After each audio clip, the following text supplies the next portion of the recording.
Salam damai sejahtera buat kita semua. Kembali saya mau mengcounter ajaran dari Pendeta Dr. Erastus Sabdono. Saya akan bahas satu topik yang lain, tapi sebelumnya saya memberi sedikit kesaksian. Ini adalah kesaksian saya pribadi ya, Bapak Ibu, saudara-saudari dan teman-teman semua. Saya ini dalam mengikuti Tuhan pernah mengalami kesesatan. Tapi puji Tuhan, saya bisa dicelikkan dan disadarkan. Saya mengorbankan harta dan harga diri. Artinya duit saya banyak habis. Satu rumah saya kejual dan malu-maluin karena kenalan, famili, dan saudara pada tahu karena saya tersesat, bikin malu. Tapi dalam kesesatan itu saya bersyukur kepada Tuhan. Benar ya Bapak Ibu, saudara-saudari dan teman-teman semua. Saya bersyukur kepada Tuhan karena Tuhan izinkan untuk saya alami supaya saya tahu dan mengerti tentang jalannya Tuhan yang benar. Dari pengalaman hidup saya ada mempunyai sedikit kepekaan tentang pengajaran yang benar apa tidak, sesuai Alkitab apa tidak. Hanya ini yang perlu saya bagikan dan ingatkan kepada Bapak, Ibu, saudara-saudari, dan teman-teman semua, bahwa penyesatan itu memang ada karena sudah tertulis di dalam Alkitab. Pengajaran-pengajaran palsu, guru-guru palsu, nabi-nabi palsu itu ada. Jadi hati-hatilah dan waspadalah bahwa penyesatan itu beda-beda tipis dengan pengajaran yang asli. Sangat susah membedakannya. Kadang mudah untuk mendeteksikannya, tapi ada yang sulit. Baik, itu sedikit tentang kesaksian diri saya.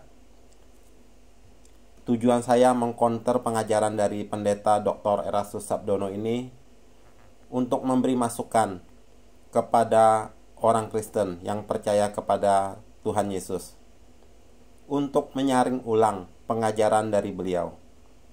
Karena dari satu sisi ada yang kedengarannya bagus dan sangat bagus tentang kehidupan dan kasih dengan membantu dan menolong orang lain. Tapi di sisi yang lain ada yang menyimpang menurut saya, karena beliau ini mengajarkan konsep Yesus mati untuk menebus semua manusia, baik yang percaya kepadanya maupun yang tidak percaya kepadanya. Yang belum pernah dengar Injil, yang tidak percaya kepadanya bisa selamat asal orang tersebut berbuat baik. Di video sebelumnya sudah saya counter tentang pengajaran yang ini. Jadi dengan mengcounter beberapa video pengajaran beliau, itu sebagai masukan kepada orang Kristen bahwa ini loh, ada pengajaran yang seperti ini yang tidak sesuai dengan Alkitab, tidak sesuai dengan firman Tuhan. Jadi waktu kalian menemukan hal-hal yang kelihatannya kedengarannya bagus dari pembicaraan, dari pengajaran, dari ucapan beliau ini, nah ini loh, ingetin, hati-hati, ini ada nih yang melenceng, yang di-counter. Kita meng-counter ini sebagai pengingat bahwa ada hal yang janggal. Kadang kan kalau orang nggak dengar, cuma dengar sepotong yang bagus-bagusnya, mereka terbawa, lama-lama mengiyakan. Akhirnya kalau udah melekat, udah tertanam, apalagi sampai mengidolakan hamba Tuhan, itu akan susah itu Jadi ini sebagai masukan. Baik, kita akan bahas topik yang berikut tentang pengajaran Pendeta Dr. Erastus Sabdono yang saya anggap menyimpang dari firman Tuhan. Ini kita petik dari buku karangan dari Pendeta Dr. Erastus Sabdono, buku Tritunggal halaman 67. Dalam keberadaannya sebagai anak Allah, anak dalam kurung Tuhan Yesus, menundukkan diri kepada Bapa di sorga. Bapa yang memberi kemuliaan.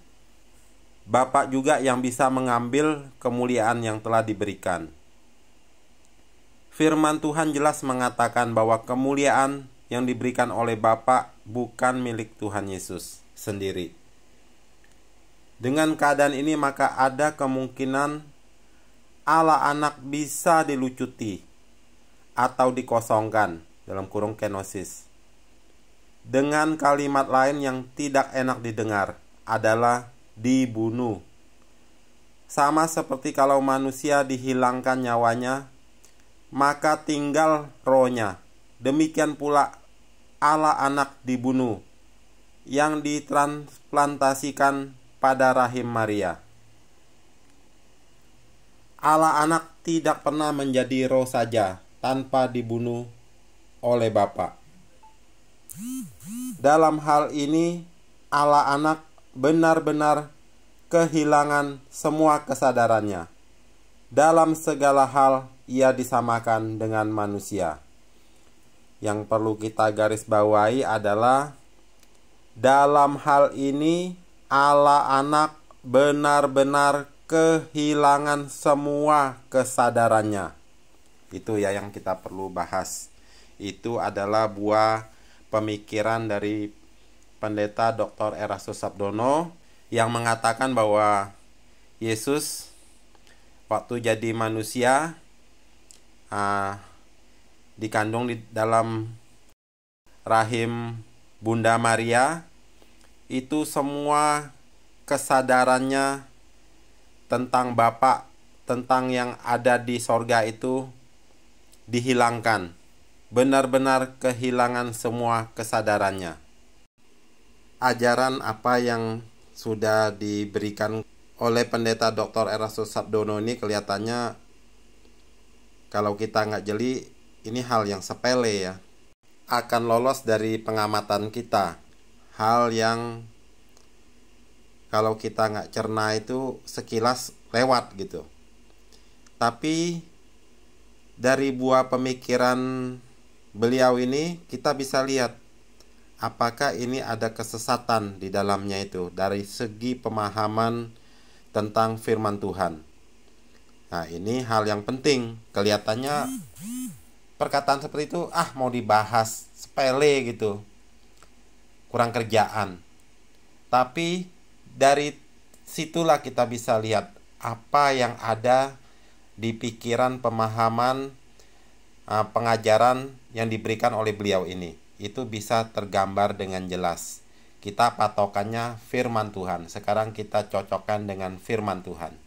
Apakah Tuhan Yesus waktu datang ke dalam dunia dikandung di rahim Bunda Maria dan dilahirkan, itu kesadarannya dihilangkan oleh Bapa di sorga? Katanya dibunuh, ya kan? Jadi Yesus itu udah dibunuh dulu sebelum turun ke dalam dunia, sebelum firman itu menjadi manusia. Yesus itu udah dibunuh dulu oleh Bapa, baru ditransplantasikan ke rahimnya Bunda Maria, baru dijadikan manusia yang kesadarannya sudah dihilangkan. Kita baca di Yohanes 14 ayat 2-3. Di rumah Bapakku banyak tempat tinggal. Jika tidak demikian, tentu aku mengatakannya kepadamu. Yesus tidak lupa ingatan. Dia ingat di rumah Bapaknya banyak tempat tinggal, sesuai dengan firman ayat ini kan. Sebab aku pergi ke situ untuk menyediakan tempat bagimu. Dan apabila aku telah pergi ke situ dan telah menyediakan tempat bagimu, Aku akan datang kembali dan membawa kamu ke tempatku, supaya di tempat di mana aku berada, kamu pun berada. Jadi Tuhan Yesus itu ingat di rumah Bapaknya banyak tempat tinggal yang disediakan bagi mereka yang mengikuti Dia, yang percaya kepadanya, yang sesuai dengan kehendaknya. Dan apabila Tuhan Yesus sudah pergi ke situ, Dia ingat lagi akan kembali nanti untuk menjemput orang yang percaya kepadanya untuk bersama-sama masuk ke dalam tempat itu, supaya di tempat di mana aku berada, kamu pun berada, katanya. Jadi Yesus tidak lupa ingatannya tidak dihilangkan. Dia tahu waktu dia masih di dunia itu dia sudah menyatakan hal yang demikian, ya kan? Yohanes 14 ayat 8 sampai 9. Kata Filipus kepadanya, "Tuhan, tunjukkanlah Bapa itu kepada kami. Itu sudah cukup bagi kami." Kata Yesus kepadanya, "Telah sekian lama aku bersama-sama kamu, Filipus, namun engkau tidak mengenal aku. Barang siapa telah melihat aku, ia telah melihat Bapa. Bagaimana engkau berkata, tunjukkanlah Bapa itu kepada kami?" Tuhan Yesus ingat bahwa dirinya adalah gambaran Bapa. Siapa melihat dirinya sama seperti sudah melihat Bapa, dia tahu Bapa itu seperti apa. Berarti Yesus tidak dihilangkan ingatannya. Ya. Terus kita baca lagi di Yohanes 15 ayat 15. "Aku tidak menyebut kamu lagi hamba, sebab hamba tidak tahu apa yang diperbuat oleh tuannya. Tetapi aku menyebut kamu sahabat, karena aku telah memberitahukan kepada kamu segala sesuatu yang telah kudengar dari Bapakku." Yesus ingat apa yang dia dengar dari Bapaknya. Apakah ini disebut hilang ingatan? Apa ini disebut benar-benar kehilangan semua kesadarannya? Kan enggak. Yohanes 17 ayat 9 sampai 11. "Aku berdoa untuk mereka, bukan untuk dunia aku berdoa, tetapi untuk mereka yang telah engkau berikan kepadaku, sebab mereka adalah milikmu. Dan segala milikku adalah milikmu, dan milikmu adalah milikku." Jadi Yesus ingat segala milik dia adalah milik Bapa, dan segala milik Bapa adalah milik dia juga. Apa ini disebut dihilangkan kesadarannya, semua ingatannya? "Dan aku telah dipermuliakan di dalam mereka. Dan aku tidak ada lagi di dalam dunia, tetapi mereka masih ada di dalam dunia. Dan aku datang kepadamu ya Bapa yang kudus, peliharalah mereka dalam namamu, yaitu namamu yang telah engkau berikan kepadaku, supaya mereka menjadi satu sama seperti kita." Tuhan Yesus sudah menyatakan bahwa nama dia adalah nama Bapa, yaitu namamu yang telah engkau berikan kepadaku. Terus Tuhan Yesus juga menyatakan bahwa dia akan datang kepada Bapaknya, akan kembali ke dalam kerajaannya. Jadi apa ini masih disebut hilang kesadarannya? Kesadarannya dihilangkan. Jadi kita bisa lihat pengajaran dari Pendeta Dr. Erastus Sabdono ini adalah menurut logika, menurut pikirannya, yang tidak sesuai dengan firman Tuhan, yang adalah buah pemikirannya, penghayatannya yang menyesatkan, yang tidak ada kebenarannya, yang tidak sesuai dengan Alkitab, firman Tuhan. Jadi dengan hal sepele ini kita bisa menangkap apa pengajaran dari beliau ini. Jadi hati-hatilah. Ini adalah sebagai masukan. Kalau Bapak Ibu saudara-saudari teman-teman semua sudah mendengar penjelasan counter dari saya seperti ini, maka hati-hati, sudah diperingatkan untuk bisa menilai pengajarannya seperti apa, sebagai pertimbangan untuk ke depan. Tuhan menyertai kita, menyelamatkan kita, menuntun kita lewat Roh-Nya yang kudus untuk memberi pengertian, pemahaman tentang kebenarannya. Asal kita jangan mengeraskan hati. Kalau ada yang disingkapkan, ditegur, itu sebagai masukan buat kita untuk mengikut Dia dengan benar. Amin.